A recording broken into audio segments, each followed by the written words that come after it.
Media Vietnam pantau 3 nama pemain keturunan yang dikaitkan dengan timnas Indonesia.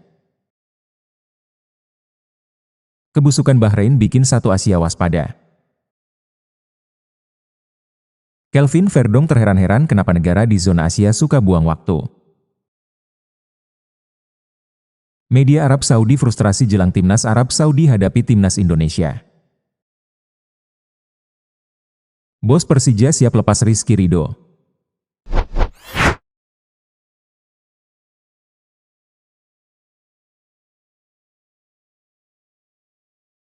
Pemain naturalisasi kini menjadi fenomena yang semakin lekat dengan timnas Indonesia.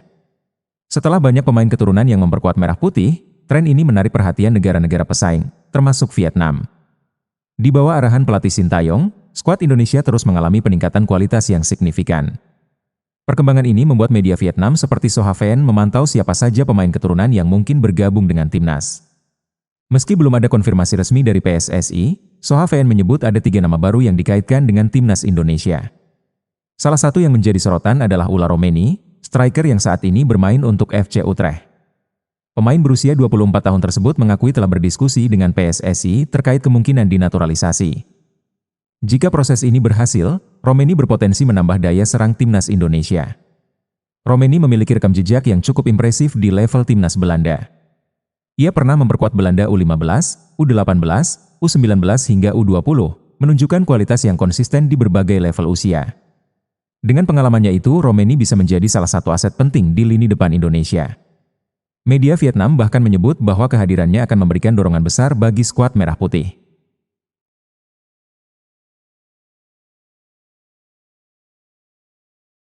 Selain Romeni, nama lain yang juga menjadi perbincangan adalah Miliano Jonathan Wonderkid asal Vitesse. Gelandang serang berusia 20 tahun ini tengah bersinar di Liga Belanda. Jonathan sudah mencatatkan 6 gol dari 11 pertandingan musim ini, sebuah prestasi yang mengesankan untuk usianya yang masih sangat muda. Potensi besar Jonathan menjadi alasan kuat bagi timnas untuk mempertimbangkan menaturalisasinya. Nama terakhir yang disebut oleh Sohaven adalah Jairo Ridwald, mantan pemain Liga Inggris yang pernah memperkuat Crystal Palace. Sayangnya karir Jairo mengalami kemunduran akibat cedera berkepanjangan yang sulit dipulihkan. Cedera tersebut membuatnya harus pindah ke Royal Antwerp di Belgia dan performanya belum kembali seperti semula. Meskipun kondisi Jairo saat ini belum ideal, media Vietnam menilai bahwa ia tetap merupakan pemain dengan kualitas tertinggi. Kehadirannya di timnas Indonesia, jika berhasil dinaturalisasi, akan menambah kedalaman skuad. 3 nama ini tentu memberikan harapan besar bagi pendukung timnas Indonesia yang terus menantikan kejutan-kejutan baru dari pemain-pemain keturunan.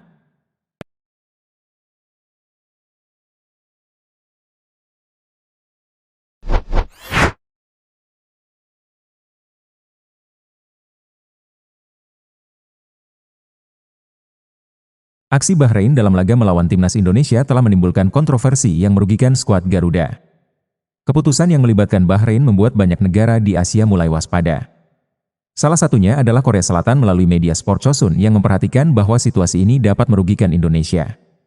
Sport Chosun menyebut bahwa keputusan AFC mungkin dipengaruhi oleh Presiden AFC yang berasal dari Bahrain.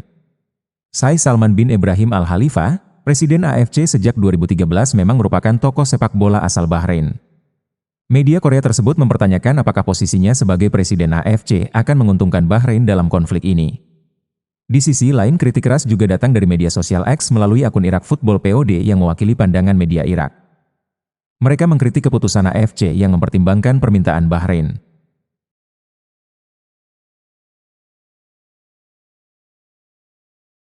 Media Cina Zuki Ubao juga menyoroti potensi keuntungan besar yang bisa diraih Bahrain dari keputusan AFC ini. Menurut mereka, jika laga kandang timnas Indonesia dipindah ke tempat netral akibat perilaku berlebihan dari fans, itu akan menjadi kemenangan bagi Federasi Sepak Bola Bahrain. Zuki Ubao mendesak agar Federasi Sepak Bola Cina lebih waspada menghadapi Bahrain di jeda internasional berikutnya. Zuki Ubao mengingatkan bahwa Federasi Sepak Bola Cina harus mempersiapkan diri menghadapi taktik di luar lapangan yang diterapkan Bahrain. Media tersebut menyarankan agar Cina berhati-hati dalam aspek logistik seperti akomodasi dan transportasi, serta menjaga perilaku fans dan pemain di lapangan. Media Cina juga mendesak agar CFA memastikan AFC tidak menunjuk wasit yang bisa menguntungkan Bahrain. Zuki Ubao mengungkapkan kekhawatiran bahwa wasit yang dipilih AFC dapat memberikan keputusan yang merugikan, seperti yang dialami Indonesia.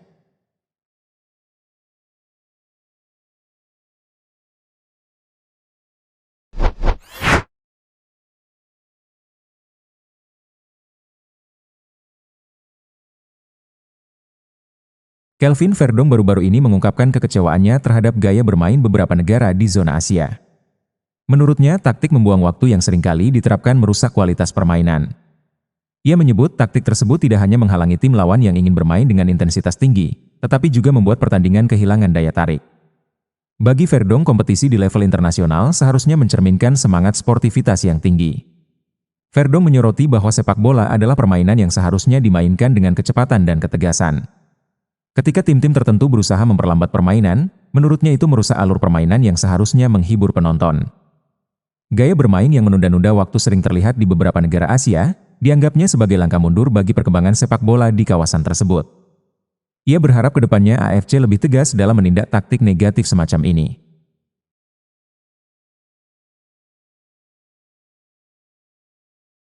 Selain itu, Verdong juga berpendapat bahwa sepak bola harus menjadi ajang adu strategi dan kemampuan, bukan ajang untuk memenangkan pertandingan dengan cara-cara yang tidak adil. Menurutnya, setiap tim harus punya kesempatan yang sama untuk menunjukkan kemampuan mereka tanpa terganggu oleh tindakan-tindakan yang memperlambat tempo permainan. Jika gaya bermain seperti ini terus dibiarkan, Verdong khawatir perkembangan sepak bola Asia akan terhambat. Meski kecewa dengan gaya bermain lawan, Verdong tetap optimis menatap masa depan. Ia mengakui bahwa dalam 2 laga terakhir hasil yang didapat belum memuaskan. Namun baginya hal ini justru menjadi motivasi untuk bangkit di pertandingan-pertandingan berikutnya. Kualifikasi Piala Dunia 2026 sudah di depan mata, dan Verdong yakin timnas Indonesia akan tampil lebih baik.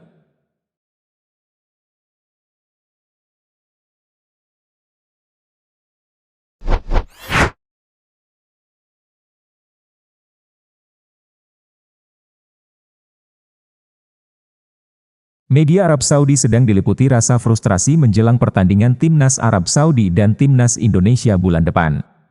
Tekanan terhadap pelatih Roberto Mancini semakin meningkat, mengingat performa Timnas Arab Saudi yang belum memuaskan. Mancini yang ditunjuk sebagai pelatih pada tahun lalu, hanya berhasil memenangkan 7 dari 18 pertandingan yang sudah dilaluinya. Hasil ini membuat Federasi Sepak Bola Arab Saudi menghadapi tekanan besar untuk segera memecat pelatih asal Italia tersebut. Di media sosial, suara kekecewaan semakin nyaring. Salah satu akun media Arab Saudi mengungkapkan rasa frustrasinya terhadap situasi Mancini. Mereka menyoroti bagaimana media seolah-olah mengabaikan masalah ini hingga liga kembali dimulai. Kekalahan dari Jepang dan hasil imbang melawan Bahrain pada bulan Oktober menambah beban bagi Mancini.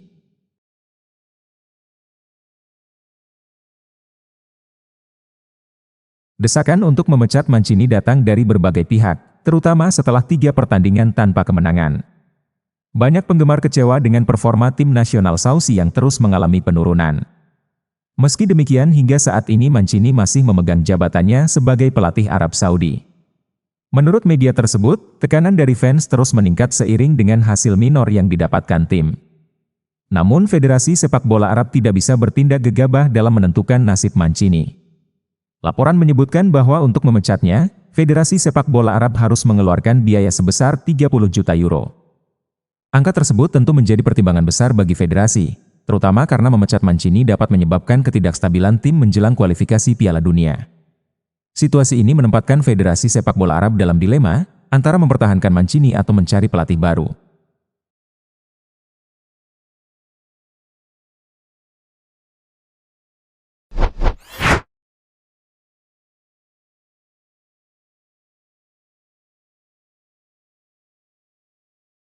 Direktur Utama Persija Jakarta Muhammad Prapanca menyatakan kesiapan klubnya untuk melepas Rizky Ridho jika ada tawaran dari klub luar negeri yang tepat. Menurut Prapanca, kesempatan bermain di luar negeri akan sangat baik bagi perkembangan Ridho yang masih muda. Namun Prapanca juga menegaskan bahwa hingga saat ini belum ada klub luar negeri yang secara resmi menyatakan minat merekrut Ridho. Meskipun demikian, ia tidak menutup kemungkinan bahwa tawaran akan datang di masa depan. Ridho dianggap memiliki potensi besar untuk bersinar di level yang lebih tinggi, terutama dengan kemampuannya yang terus berkembang bersama Persija. Prapanca menambahkan bahwa Persija tidak akan terlalu selektif mengenai klub yang akan mengajukan tawaran. Baginya yang terpenting adalah klub yang meminang Ridho bisa memberikan lingkungan yang baik bagi perkembangannya.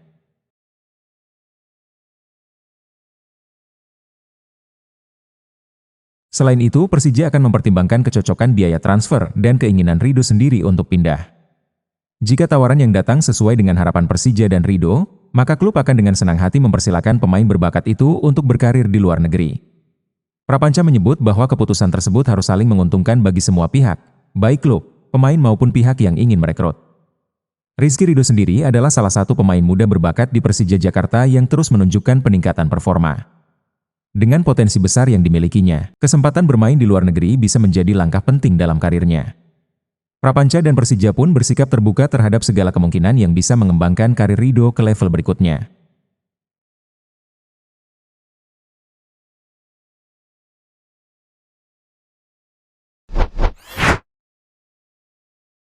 Yeah, I'm about to fade away, cause every time I wake up I feel like it's Monday. Something's going wrong with all the chemicals up in my brain. All of a sudden I don't look at anything the same way. Gotta build up of my thoughts.